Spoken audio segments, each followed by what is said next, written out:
Hey friends, Graham here from therecordingrevolution.com. I'm on the road this week. I had a few minutes, wanted to shoot a video for you about mixing in the box, give you a couple of tips if you're mixing in the box. And I usually make this assumption that many of you, if you're watching this, are mixing in the box. What do I mean by that? I mean you're using a computer to do all your processing. So like you see on my screen, your DAW has faders, and not only are you using a DAW to record and mix, but all of your summing is happening inside the computer. All your processing is happening inside the computer with plugins, so you're not sending any of this audio out laid out over a console, which would be more traditional, or even a hybrid approach, let's say, where you're at least sending some buses out into a summing mixer or summing box. If everything's happening inside of your computer software, that's considered mixing in the box. And it's different than mixing on a console, and it's different than hitting an analog summer. To do mixing in the box well, you have to think a little bit differently. So this is just a very simple video, but I'm reminded even this week that not everybody mixes this way, or not everybody who is now mixing in the box knows maybe some basic things that are going to be helpful to getting the best sound out of your mixes in the box. So this is really quick. So I want to give you a couple things to think about. It's somewhat foundational, so it might be simple and repetitive to you, but it's very important to remember when you're mixing in a piece of software. The big deal here is we're dealing with math. We're dealing with numbers. We don't have infinite headroom. Technically, you kind of do. I don't want to get into that kind of math. Especially with the floating point math inside of these DAWs. It's really, really cool. But some foundational simple things to help make sure you get the most clarity and depth out of your in-the-box mixes are this.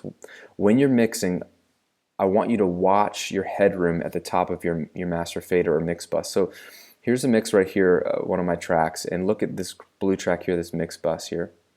1, 2, 3.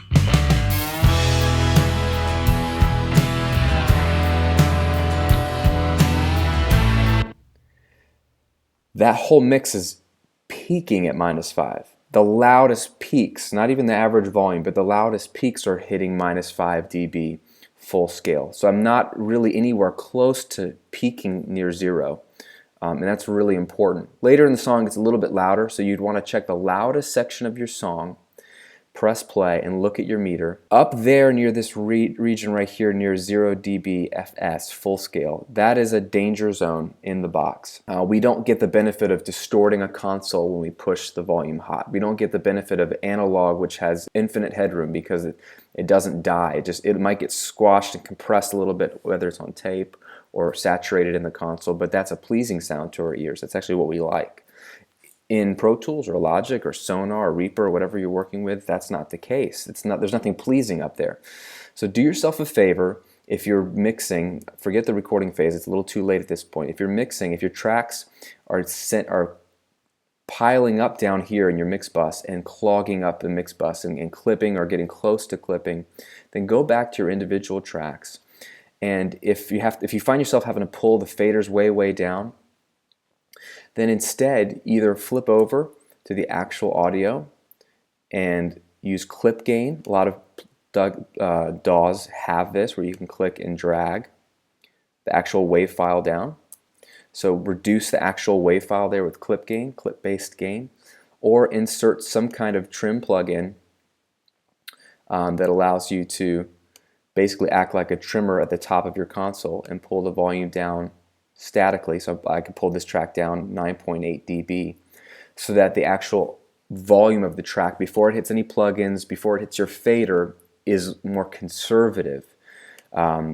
If you do that enough, all your tracks that are more conservative along the way will add up to a more conservative volume down here at the mix bus, which is going to give you more headroom, so then you'll be able to hear your mix fully. And if it's too quiet, then just turn up your speakers for you to hear. That's a much more musical way to mix in the box, is preserve that headroom. One way to measure it is obviously the peak volume. You can see my peaks didn't hit really above -5, but what you really are looking for also is average volume. You can look for that, which is RMS volume. There's lots of meters. Some DAWs have them built in. Pro Tools HD has it built in. I'm not on an HD system here.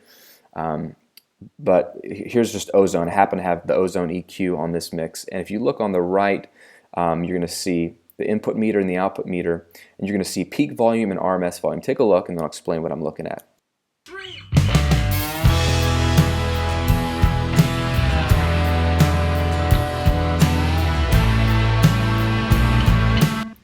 You saw up here, the top green buttons are my peak volume. It's peaking at -5, -5.2 on the left and the right. And then the yellow, or excuse me, the white ones right below it is the RMS. That's the average volume, really the average volume that we hear, the way we feel music. So look at that number. I like to shoot for a mix that's around -18 dB RMS or -15 dB RMS, in that range as a good average volume. 3.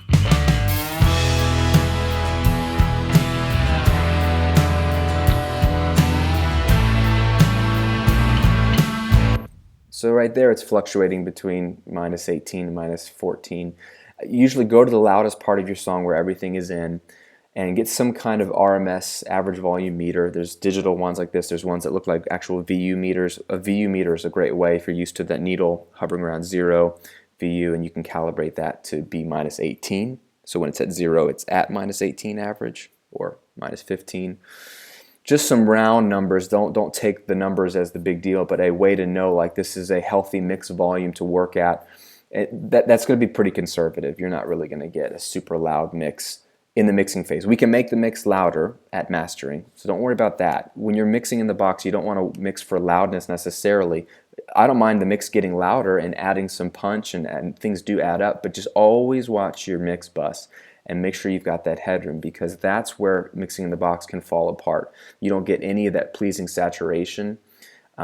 So it's a little colorless at some places, so some cool plugins can help, but you really have to watch your gain staging in the box because you just are kind of confined. And you can hear the difference. So just a simple video for you. If you're mixing in the box, like many of us are, if you're new to this or never thought about it, please don't get close to clipping. Please watch how all your tracks, even if they're quiet, if they add up to a really loud signal at the mix bus, then it's still too hot. Ideally, pull the individual tracks down at the clip level. And the one other reason, you might be asking this question earlier, why don't you just pull the faders way down? You know, if things are hot, why don't you just pull the faders down here? I used to do this for years because it gets the same effect on your mix bus. The problem with doing that is now, if you want to do any kind of tweaks or automation to those volume faders, the resolution down here is not nearly as specific. So a slight little change on the fader here is a massive volume difference. Whereas closer to unity gain or 0, slight little change is half a dB, 0.75 dB, so you can have a lot more fine-tuned control in the automation phase later. So if you need to pull a track down, do it on the clip level, like the actual WAV file, or put a trim plug in at the top like I showed you at the beginning to pull the volume down so you can keep your faders at unity and get that control while keeping your conservative gain. Okay, a little bit technical video for you, but it's really going to help. If you think like this when you're mixing in the box, it will really help you get more musicality out of your in-the-box mixes. Hope that helps. Again, my name is Graham. If you're brand new, at therecordingrevolution.com. Subscribe to the videos if you like them. Give me a thumbs up if you like it. Leave me your comments below. Let me know how you are mixing in the box, what challenges you've had, if you've transitioned from analog mixing to in the box, if it's been hard for you, or if you've had some tips and tricks that have helped you, share them below the video. That'd be awesome. And if you want more tricks and techniques and philosophies that are geared towards the in-the-box mixing engineer, then you probably want to get on my list, my mailing list. I'll send you a free ebook and a video series in particular called the Smart Start to Mixing series that will go way in depth on this subject for you so that you're starting your mixes out really, really smartly in the box. It's made just for people like you. It's absolutely free. Just jump on the list at therecordingrevolution.com, get on that, and I'll send it to you absolutely free, and a lot of other of my best content in your inbox for free. Have a great week. We'll see you on another video soon. Take care.